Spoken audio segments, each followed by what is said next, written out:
अध्याय क्रमांक 9 श्लोक क्रमांक 1।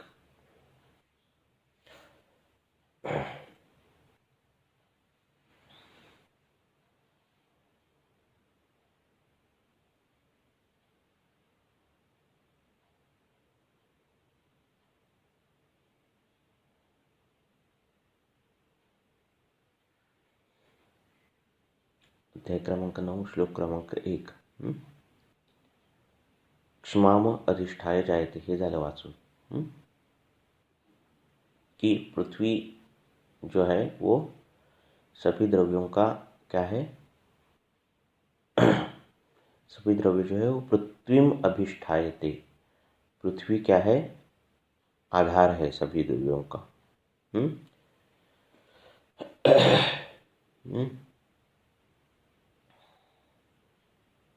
सभी द्रव्य जो बनते हैं उसका आधार पृथ्वी है।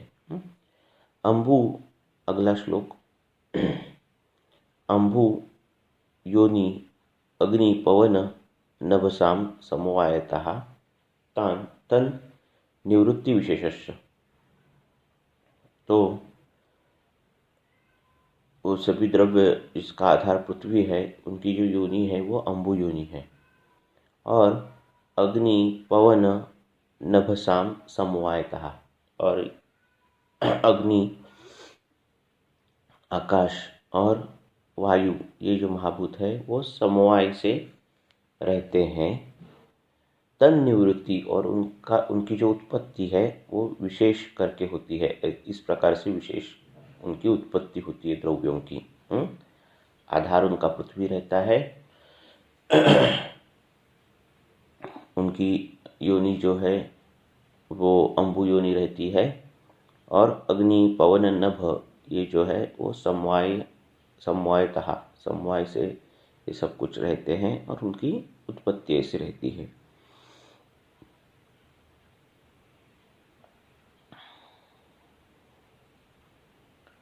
सर्वांग सुंदर टीका।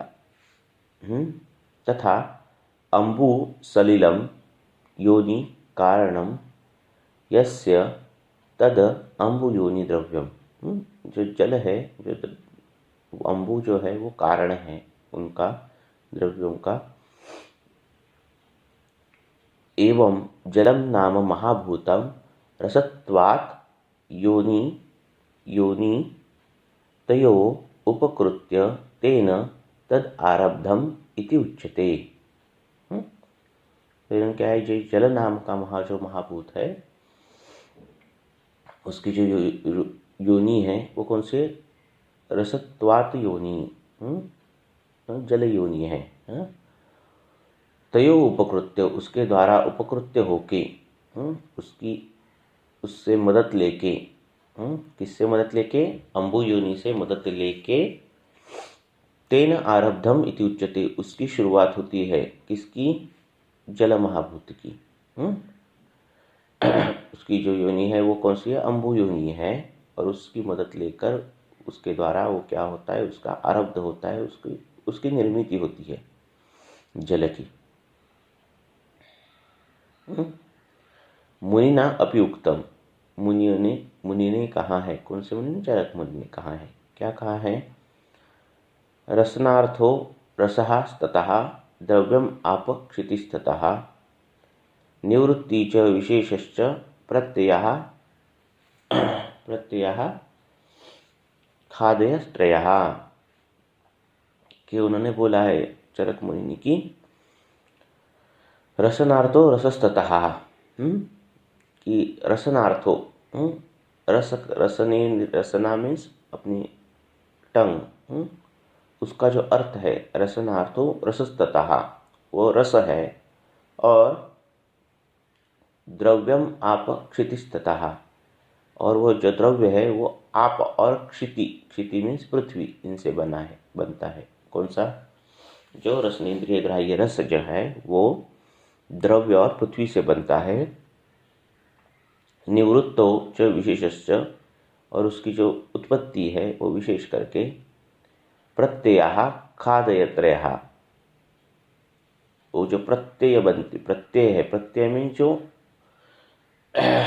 जो इम्पोर्टेंट नहीं है, अप्रधान है।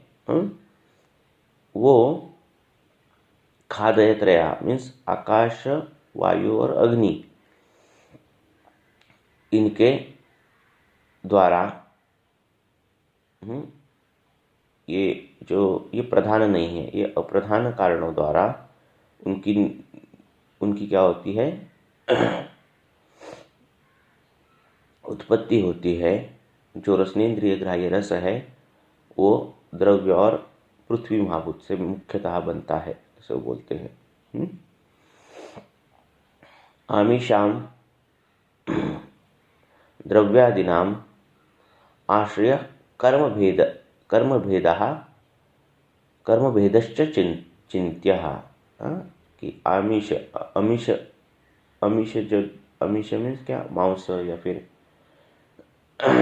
वो जो द्रव्य है, आदि जो द्रव्य है, उनका आश्रय जो है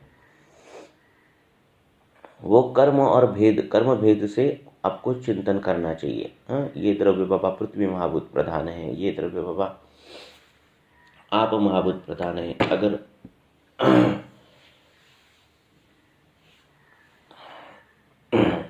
वो उसकी योनि कैसी है, उसका आश्रय कैसा है। बकरी ज़्यादा तिक्त रस सेवन करती है, ज़्यादा घूमती फिरती है, तो उसका जो मांस है वो आकाश महाभूत प्रधान होना चाहिए। इस प्रकार से कर्म भेद से, आश्रय भेद से हमें चिंतन करना चाहिए। हर एक द्रव्य कौन से महाभूत का आधिक्य है, ऐसे बताना अगर बताया जाए तो क्या होता है, अतिव्याप्ति तंत्र युक्ति हो जाएगी, ग्रंथ में वो आसान नहीं हो जाएगा लिखना सब कुछ। तो आपको उसके आश्रय कर्म भेद से पता चलना चाहिए। तथा अग्नि पवन नभसाम समवायात अपृथक भावात तस्य द्रव्यस्य निवृत्ति निष्पत्ति। तो उसमें पृथ्वी और आप महाभूत तो रहता ही है मुख्यतः, और क्या उसमें जो ये है कौन से अग्नि पवन नभ, अग्नि आकाश और वायु, ये जो महाभूत है वो भी असमवाय अपृथक भूत से रहेंगी और द्रव्य की उत्पत्ति होगी। तथा च द्रव्य से यो विशेषः इदम अन्याद द्रव्यम इति एवं रूपो नाना स्वभावः सोऽपि अग्निपवन नभसाम समवायतः। ये जो द्रव्य है होते हैं, तो ये द्रव्य अलग है, ये द्रव्य दूसरा द्रव्य है। तो ये जो भेद द्रव्य में होते हैं, ये जो द्रव्य में जो भेद होते हैं वो अग्नि पवन नभसा इनके समवाय कारण से होते हैं। एवं अपि अग्निपवन नभोभिः समवायी कारणत्वेन उपकृत्य तैः एतद् द्रव्यम् आरब्धम् इति उच्यते। कि एवं अपि अग्नि पवन और वायु के द्वारा समवायी कारण से उपकृत्य होकर वो जो द्रव्य है उनकी शुरुआत होती है। तो द्रव्य जो है उनकी शुरुआत होती है कैसे,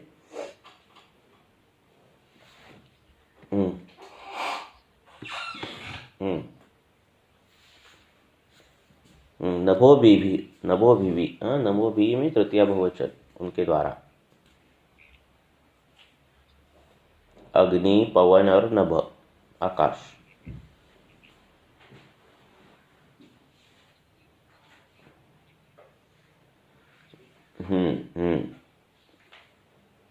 उनके द्वारा क्या होता है, उनकी शुरुआत होती है द्रव्य बनने की। पहले पृथ्वी महाभूत आधार रहता है, और पृथ्वी और सलिल ये मुख्य प्रधान महाभूत रहते हैं, और ये बाकी के अप्रधान रहते हैं, और इनके द्वारा ये इनकी शुरुआत होती है। और द्रव्यों में इदम अन्याद, ये द्रव्य अलग है, ये द्रव्य अलग है, ऐसे उनके नाना स्वभाव हो जाते हैं। एवं च सर्वं कारण द्रव्यम पांचभूतात्मकम पंचभिः महाभूत ही आरब्धवत, तो सभी द्रव्य जो है, कार्य द्रव्य जो है पंचमहाभूतात्मक ही है और उनकी पंचमहाभूत भूतों से ही उसकी शुरुआत होती है। उसका आरब्ध होता है। हेमाद्रि की टीका, अम्बु उदकम योनि विपरिणाम कारणम, जिसमें परिणाम हो जाता है, विशिष्ट परिणाम होता है। तस्य तद अम्बु योनि यथा घटे निष्पाद्ये मृदः पिंडी भावादौ, कि घट कैसे निर्माण होता है कि जो मिट्टी है उसका पिंडी भाव होने के बाद घट का निर्माण होता है।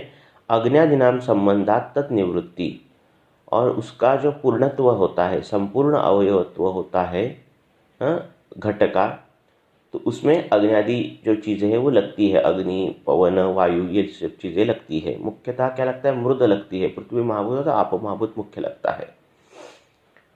काठिन्य क्रिया अवकाशादि आदानेन, तो वो जो घट जो है वो सूखना, उसका उसमें काठिन्य आना, वो जब चीज़ है तो कब कैसे आ जाता है, वो आकाश आदि महाभूत कम होने के बाद, अग्नि महाभूत का उसका प्रयोग होने के बाद, ऐसे महाभूत होने के बाद उसका क्या होता है, काठिन्यत्व आ जाता है। विशेषः परस्परम सोअपि तत एव, विशेषः मीन्स परस्पर, विशेष संयोग होता है महाभूत का, सभी एक साथ एक ही क्वांटिटी में ऐसे नहीं होते, विशेष संयोग है। सोअपि एव, इसीलिए ऐसा है, इसीलिए ऐसा है। क्या क्या है, भिन्नता है। यथा पिंडी भूताया मृदो मणिक करक शरावादि भेदः, मिट्टी वही मिट्टी है, वही पानी है, वही कुंभकार है ना, बनाने वाली मशीन भी वही है, वो जो चक्र है वही है, फिर भी बनने वाली जो चीज़ है वो कभी मणिक बनेगी, मणिक मीन्स कुंभ बनेगी, और कभी करक बनेगी, करक मीन्स कमंडलू बनेगी, तो कभी शराव बनेगी। ये सब भेद जो कार्य में दिखते हैं। क्यों दिखते हैं, क्योंकि ये पंचमहाभूत का जो है वो परस्पर विशेष संयोग है। ननु यदि पंचमहाभूतात्मकं द्रव्यम तत् कथम उच्यते पार्थिवम इदम द्रव्यम इदम आप्यम द्रव्यम इति आह।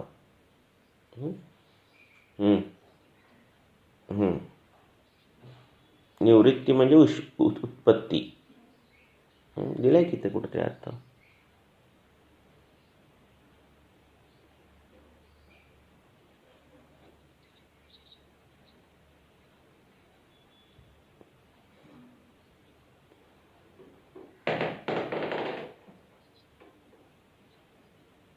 उत्पत्ती,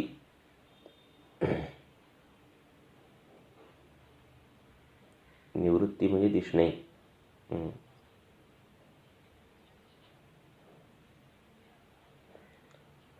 निवृत्ति विषय, ऐसी उत्पत्ति उसकी विशेष करके दिखती है द्रव्यों की। च प्रत्यय खा म्हणजे ख म्हणजे काय, आकाश, खा दया त्रया म्हणजे आकाश वायू आणि अग्नी, हे तीन जे आहेत ते प्रत्यय रूप राहते असतात। प्रत्यय म्हणजे जसं महत्त्व जास्त नाही आहे, प्रत्यय।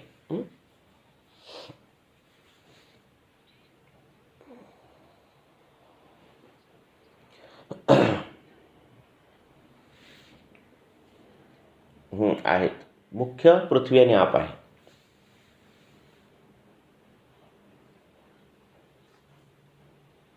कुठल्या, अंबु योनि अग्नि पवन नभसाम समवायतः, कि जो द्रव्य है उसकी अंबु योनि रहती है।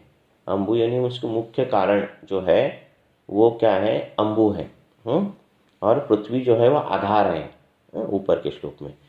और अग्नि पवन नभसः ये सब जो है वो क्या है, समवायतः, समवाय से उनमें रहते हैं। तन निवृत्ति विशेषस्य, ऐसी उसकी उत्पत्ति जो है विशेष करके होती है।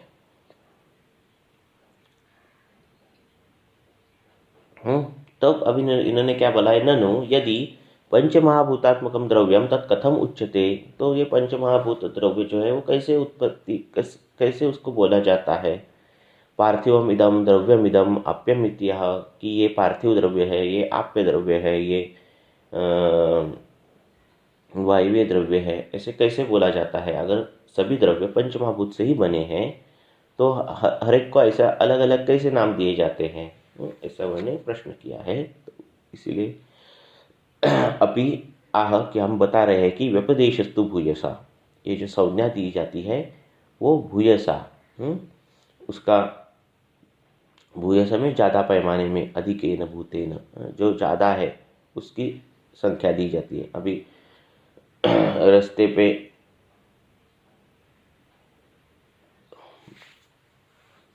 अगर ये गए, क्या गए,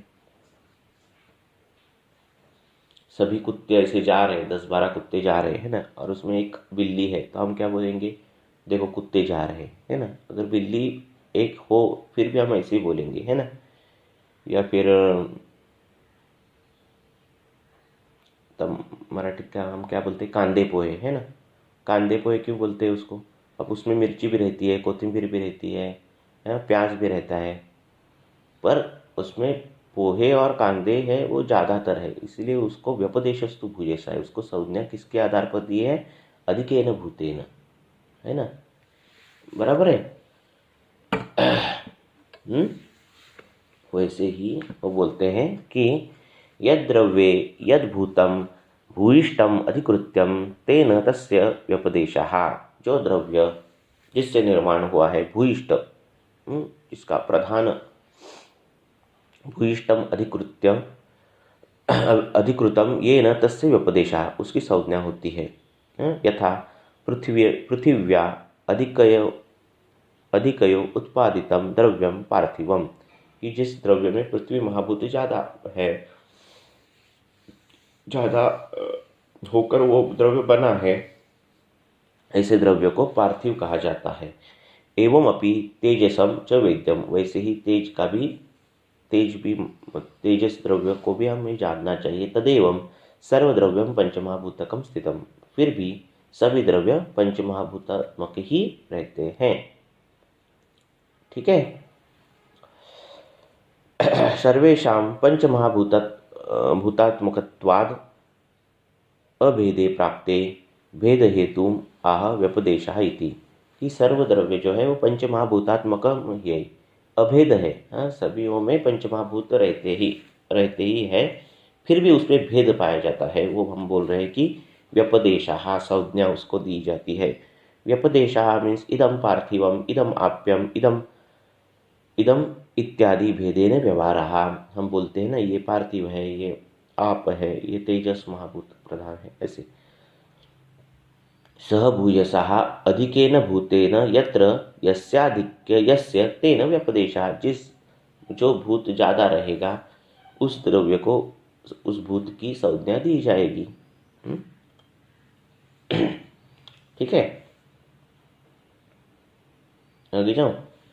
तस्मात् नैकरसम द्रव्यम भूत संघात संभवात, तो उससे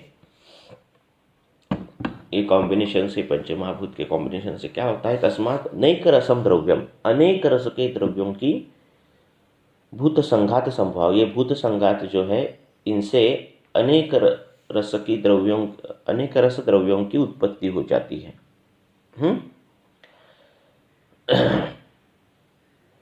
कळतंय ना काय बोलतोय ते।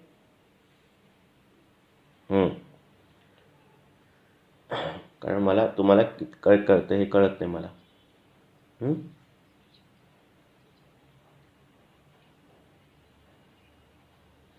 तस्मात् नैकरसम द्रव्यम,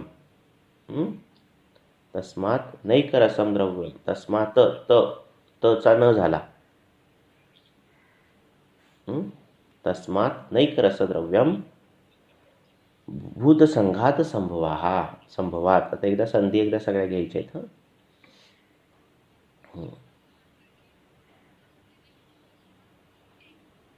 ना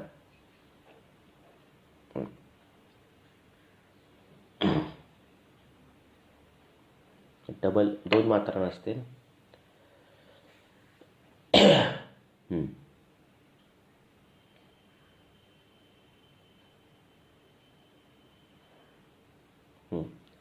तर उससे, तस्मात किससे, महाभूतों से.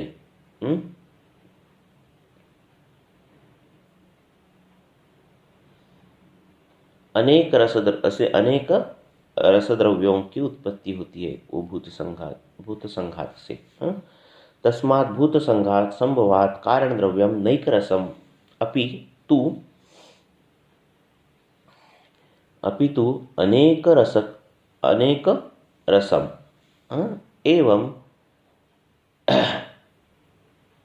एवं द्रव्यवत् रसस्यापि भूत संघात संभवत्वम. एवं द्रव्यवत, जैसे द्रव्य है. हमने देखा कि पंचमहाभूत, अगर देखो ये 5 महाभूत अगर ये क्वांटिटी में बन गए, एक मिक्स हो गए, तो ये द्रव्य एक विशिष्ट द्रव्य बनता है. उसको हम पार्थिव बोलते हैं, जिसमें पार्थिवत्व ज़्यादा है. पृथ्वी महाभूत ज़्यादा है, जिसमें आप महाभूत ज़्यादा है, उसको तेजस बोलते हैं. तो ये भूत संघात होकर अनेक द्रव्यों की जैसे उत्पत्ति होती है, वैसे ही रसस्यापि भूत संघात संभवात, रस की भी अलग अलग रस की भी उत्पत्ति होती है. अतः एवं प्रतिद्रव्यम मधुरादि रसस्य नाना स्वादो उपलब्धा. क्या होता है कि जो प्रतिद्रव्य है, एवं प्रतिद्रव्य मधुरादि रसस्य नाना स्वादो, तो एक ही मधुर रस के जो द्रव्य है वो भी अलग अलग रहते हैं, है ना. शर्करा अलग रहेगी, तथा लिखा है तथा च द्राक्षा, अक्षोड़ म्हणजे अक्षोड़, फिर क्षीर, फिर इक्षु, फिर क्षौद्र, फिर गोक्षुरादौ द्रव्ये सति अपि माधुर्ये अपराः स्वाद उपलभ्यते. तो एक ही मधुर रस रहता है पंचमहाभूत के संघात पर, उसमें भी क्या होता है, अपराः, अलग अलग, उनमें भी अलग अलग माधुर्यत्व आता है ना. जैसे द्राक्षा का माधुर्य अलग है, अक्षोड़ का माधुर्य अलग है, क्षीर का माधुर्य अलग है, इक्षु का माधुर्य अलग है, क्षौद्र का माधुर्य अलग है, गोक्षुर का माधुर्य अलग है, गुड़ का माधुर्य अलग है. ये हर एक का जो माधुर्यत्व है वो अलग अलग आता है. किससे, पंचमहाभूत से. नहीं तो क्या होता था, ट्रीटमेंट बहुत इजी हो जाती थी. मधुर, आम्ल, लवण, कटु, तिक्त, कषाय, ये हर एक के एक अगर हमने द्रव्य ले लिए, वात वृद्धि का पेशेंट आ गया तो मधुर, आम्ल, लवण द्रव्य देने हैं. पित्त वृद्धि का आया तो कषाय, तिक्त, मधुर देने हैं. कफ वृद्धि का आया तो कटु, तिक्त, कषाय देने हैं. इतने में ट्रीटमेंट हो जाती थी, है कि नहीं. पर उसमें भी भेद है, मधुर कौन सा देना है, उसमें भी ये है, विचार है. एवं अम्लानामपि मातुलुंग धान्याम्लादीनां द्रव्याणां नाना स्वाद उपलब्धि. कि जैसे वैसे ही आम्ल में भी मातुलुंग, धान्याम्ल आदि आम्लता जो है, चिंचा आती है, अलग अलग जो आम्ल चीज़ें हैं, उसमें भी सिर्फ आम्ल रस में भी विविधता आती है. एवं लवणानाम अपि वेद्यम, वैसे ही लवण का भी जानना चाहिए. अपि च एषां द्राक्षादीनाम् अनेक रसत्वम् आस्वाद विशेषाद अनुमीयमानं भूयसां रसेन अन्य रस अभिभवं कृत्वा व्यपदिश्यते. इदं मधुरम, इदं आम्लादि अन्यतमम महाभूतवत्. जैसे महाभूत में व्यपदिशस्तु भूयसा हमने किया है कि पार्थिवत्व ज़्यादा हो तो उसको पृथ्वी महाभूत ज़्यादा हो तो उसको हम पार्थिव द्रव्य बोलते हैं, तेज महाभूत ज़्यादा हो तो उसको हम तेजस बोलते हैं। वैसे ही जो रस है उसको हम क्या करते हैं, जिसमें मधुरत्व ज़्यादा है उसको मधुर द्रव्य बोलते हैं। हाँ? ऐसे उस उधर भी हमने व्यपदेशस्तु भूयसा ये न्याय हमने एप्लीकेबल किया है। जैसे महाभूत में किया है वैसे ही। और उसके हिसाब पर हमने द्रव्यों की विभागनी की है। मधुर द्रव्य अलग है, आम्ल द्रव्य अलग है, लवण द्रव्य अलग है, कटु द्रव्य अलग है। व्यपदेशस्तु भूयसा इसको देखते।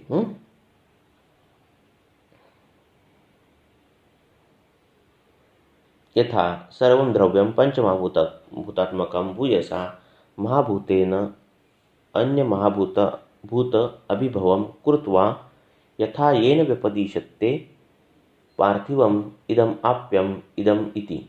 वही बोला है उन्होंने कि सर्वद्रव्य पंचमहाभूत होकर भी क्या होता है, महाभूत के अधिकता से हमने उसको व्यपदेश किया है। व्यपदेश के में संज्ञा दी है। ननु द्रव्य निर्णये प्रकृते पांचभौतिकं यदेव द्रव्यं प्रतिज्ञानं तदेव तस्मात् इत्यादिनां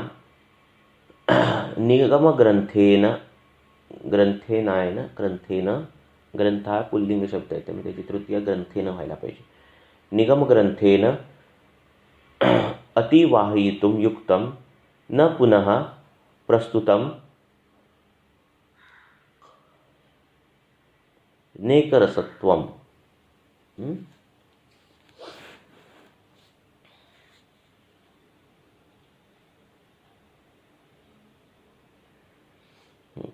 इधर क्या बोला है उन्होंने, ननु नो डाउट कि द्रव्य निर्णय प्रकृति, जनरली द्रव्य का निर्णय करते समय पांच भौतिकम यद एवं द्रव्यम, कि द्रव्य जो है वो पांच भौतिक ही है, एवं द्रव्यम प्रतिज्ञानम तदेवम, द्रव्य का प्रतिज्ञान होकर भी ऐसे होकर भी तस्मात्, ये शब्द लिखा गया है तस्मात् इत्यादि नाम निगम ग्रंथे अतिवाहितुम युक्तम, जो निगम ग्रंथ है वेद जो है इनमें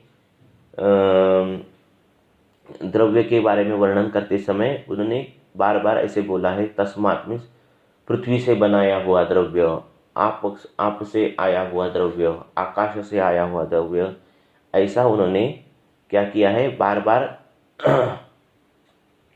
बार क्या किया है ग्रंथ द्वारा, निगम ग्रंथेन अतिवाहितुम युक्तम, बार बार उन्होंने ऐसे यूज किया है शब्द, तस्मात् शब्द यूज करके, न पुनः प्रस्तुतम नेकरसत्वम, और फिर उन्होंने न पुनः प्रस्तुतम नेकरसत्वम, और उन्हें बाद में क्या किया है, अनेक रसत्व जो है उसका प्रस्तुति नहीं की है। उन्होंने बार बार ऐसे बोला है कि ये पृथ्वी से बनाया हुआ द्रव्य है, ये आप से बनाया हुआ द्रव्य है, ऐसे उन्होंने बोला है कि वेद में ऐसे लिखा है। निगम मीन्स वेद।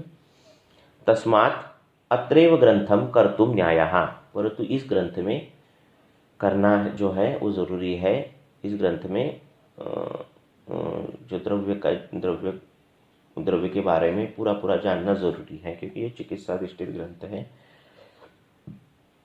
तस्मात् भूतजम द्रव्यम भूत संघात संभवा। बोलो।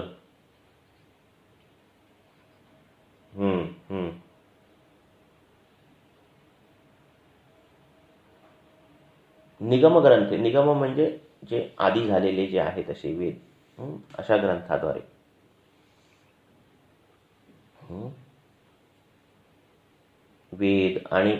वेद उपनिषद ही सगळी जी येतील ती सगळी निगमामध्ये येणार।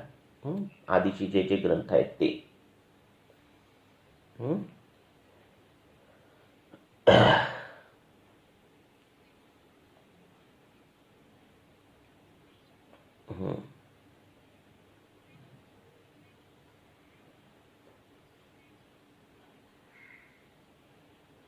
होणार की.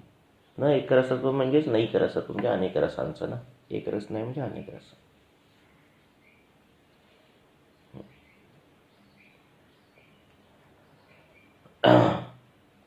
तो द्रव्य जो है उसकी जो निर्णय, द्रव्य जो है ग्रंथों में क्या लिखा है, किसमें, निगम ग्रंथ, वेद आदि जो ग्रंथों में लिखा है, अभी वो पढ़ना चाहिए हमें, है ना, क्या लिखा है.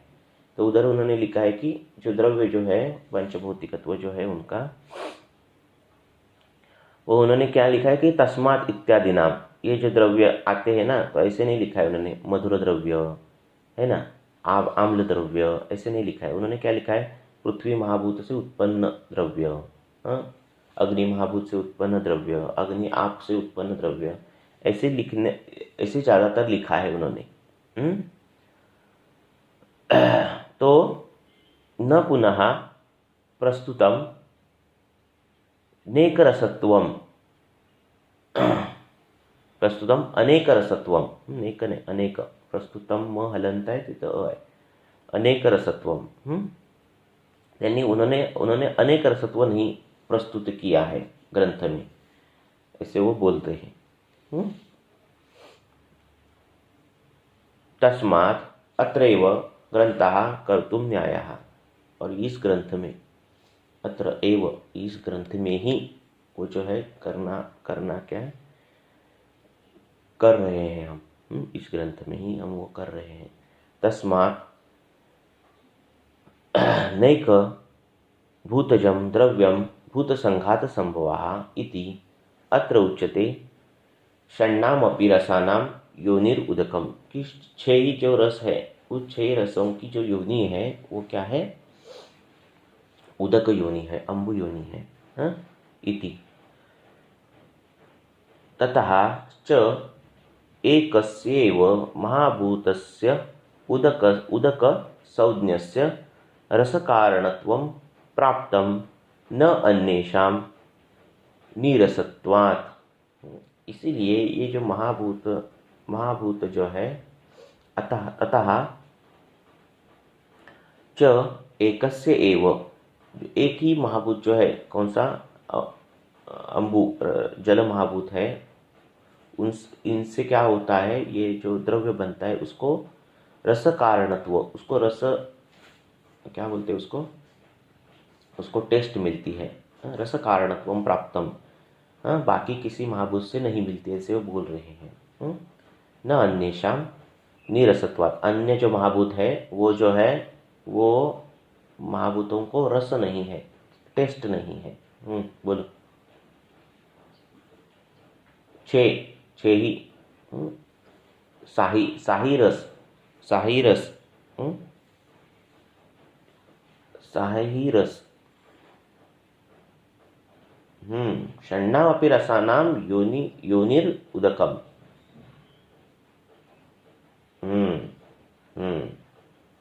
योनि म्हणजे कारण आहे.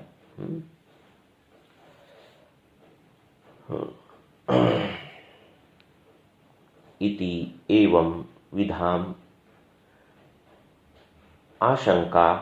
आशंकाम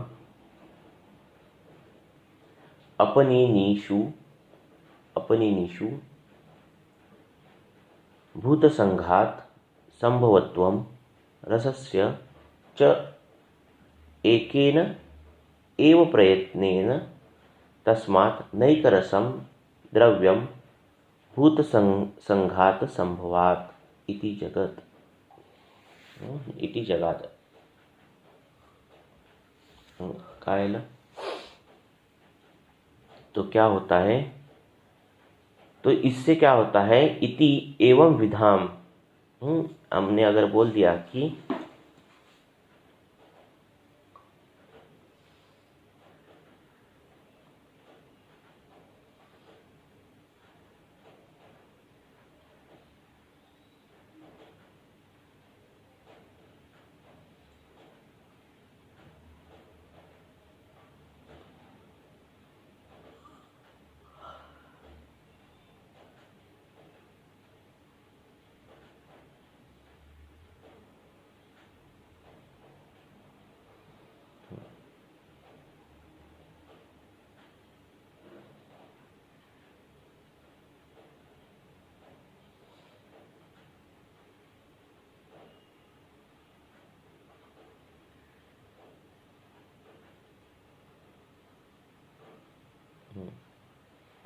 तो इन्होंने क्या बोला है,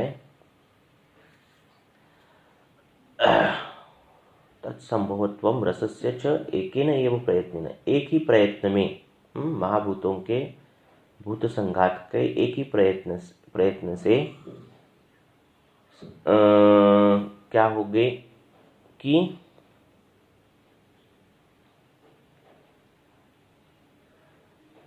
रस की उत्पत्ति होगी। संभवात रसस्य च एकेन प्रयत्नेन, एक प्रयत्न के द्वारा ही क्या होगा, रस का संभवत्व हो जाता है। पर इति एवं विधाम, इति एवं, ये जो बोला है इसमें आशंका होना जो है, आशंका होना मीन्स क्या, उसमें डाउट होना, ये क्या है, अपनिनीशु मीन्स वो एक बाहर ये जो डाउट जो है वो क्या हो जाता है,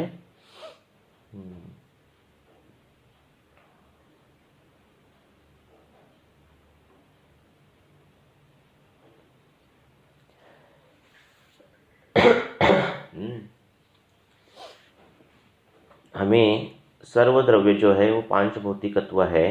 हाँ, ऊपर की लाइन देखेंगे, हाँ, तो इन्होंने क्या बोला है कि ये सब महाभूत है और जल महाभूत से वो जो रस द्रव्य है उसको रस प्राप्त होता है। इति कृत्वा न भूत संघात संभवत्वम रसस्य, तो रस में ये जो भूत संघात है ये संभव नहीं है। रस मीन्स क्या, जो रसगुण विपाक लेते ना उसमें से रस जो है उसमें भूत संघात संभव नहीं है, ऐसे बोल रहे, क्योंकि सिर्फ वो आप महाभूत से बनेगा। तो बोले हैं इति एवं विधाम आशंका, ये विधान ये जो बोला है इसमें आशंका लेने की जो लेना है वो अपनिनीशु मीन्स वो आशंका उसमें रहती नहीं है, क्योंकि भूत संघात तत्संभवत्वम रसस्य च एकेन एव प्रयत्नेन तस्मात् नैकरसम द्रव्यम भूत संघात संभवाः। क्योंकि मधुर, अब इसका मैं पूरा ट्रांसलेशन ही बताता हूँ कि मधुर रस जो है ना, वो जो रस है उसकी योनि अम्बु है, ठीक है, और बाकी के महाभूत अप्रधानत्व है। पर बनने वाला जो मधुर है उसमें भी क्या होता है, गुड़ का मधुर अलग, इक्षु का मधुर अलग, गोक्षुर का मधुर अलग, शर्करा का मधुर अलग, ये ऐसे फर्क दिखते हैं। हाँ, नई करसम द्रव्यम, हाँ, इसीलिए ये जो द्रव्य है, ये जो रस है वो सिर्फ अम्बु योनि से जो बनने वाली जो सेंटेंस है उसमें हम उसकी जो आशंका हम लेते हैं कि सिर्फ अम्बु योनि से कैसे बनेगा, वो दूर हो जाती है भूत संघात से। क्योंकि बाकी के भूतों का जो संघात है वो अलग अलग हरक में रहता है, इसीलिए मधुरत्व में भी क्या होती है, वैरायटी आ जाती है। उसमें वैचित्र्य आ जाता है, उसमें विविधता आती है। ऐसे बोल रहे हैं, ऐसे बोला है। मुनिश्चात एव रसस्य भूत संघात संभवत्वम स्पष्टम कृत्वा उवाच। मुनि ने जो है, चरक मुनि ने जो है वो क्या किया है, रस का जो है भूत संघात है वो स्पष्ट करके बोला है। स्पष्टम कृत्वा उवाच, स्पष्ट करके बोला है। क्या बोला है, रसनार्थो रसस्ततः द्रव्यम आपम क्षितिस्ततः निवृत्ति च विशेषस्य प्रत्ययः खादयत्रयः, कि रसनार्थो, जो हमारी रसना है उससे अर्थ, उससे प्राप्त हुआ जो रस है वो द्रव्य और वो आप और क्षिति पृथ्वी महाभूत से बनता है, और उसकी निवृत्ति है, उसकी जो उत्पत्ति है वो विशेष करके प्रत्ययः खादयत्रयः, जो आकाश, अग्नि और वायु महाभूत के प्रत्यय मीन्स अप्रधान रूप से उसकी उत्पत्ति हो जाती है द्रव्य की। एवं भूत संघातो रसानाम द्रव्याश्रितानाम अपि संभव कारणम, और इसी प्रकार से एवं भूत संघातो रसानाम, रसों का भूत संघात जो है वो क्या है, द्रव्याश्रितानाम, द्रव्याश्रित रहता है और वही उसका संभव कारण है महाभूत। एतच्च रसभेदीय सविस्तरम कथयिष्यामः, ये रसभेदीय में हम सविस्तर में विस्तार पूर्वक कथयिष्यामः, हम भूलेंगे, उसका कथन करेंगे रसभेदीय अध्याय में। ये तो द्रव्यादि विज्ञानीय है, रसभेदीय में हम उसके बारे में बोलेंगे। क्या बोलेंगे, पृथ्वी आपसे मधुर बना, है ना, अग्नि और जल से आम्ल बना, है, ऐसे जो है वो चीज़ें हम रसभेदीय में बोलेंगे, ऐसे बोलेंगे।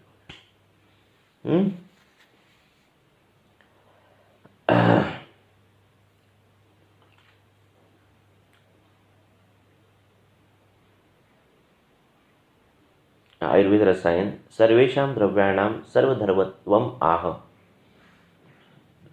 सभी द्रव्यों का जो है वो सर्वधर्म जो है वो हम बता रहे हैं। तस्मादिति, तस्मात् सर्वभूता आरब्धत्वात्, ये जो अगर वायु आकाश और अग्नि ये अप्रधान हो अगर रहे हैं फिर भी ये आरब्धवात है, इस शुरुआत से ये रहेंगे। सर्वमपि द्रव्यम नैकरसम अनेकरसम सर्वधर्मम इति अर्थः, सर्वदस रस में अनेक रस रहेंगे। रसो शब्दो अत्र धर्म मात्रो उपलक्षणः, इधर रस शब्द जो है वो क्या है, धर्म मात्र उपलक्षण है। जो औषधियों का रसगुण विपाक है उसमें जो रस है वो रस शब्द यहाँ है।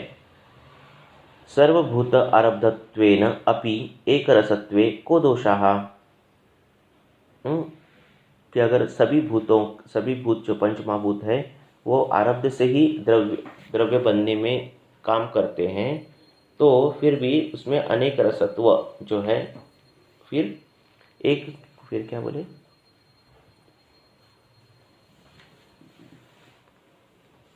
एक सत्वे को दोषा, तो एक ही रस रहना ऐसा दोष क्यों आ जाता है।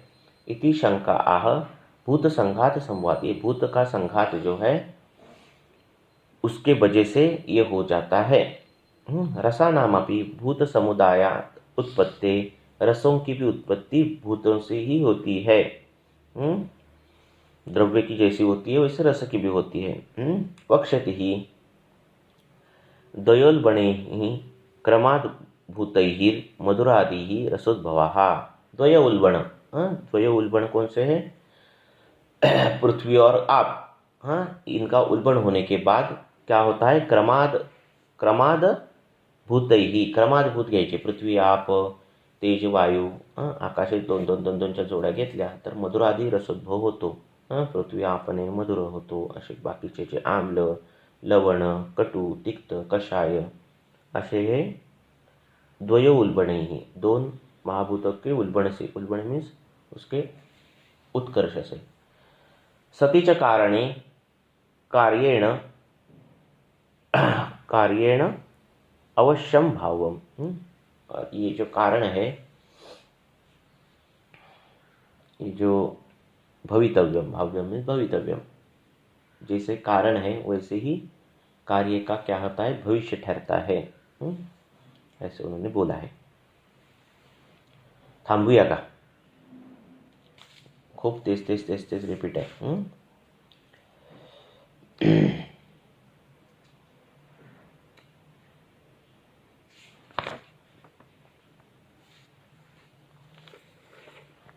चल थांबूया, कोणाला काय विचारायचं का?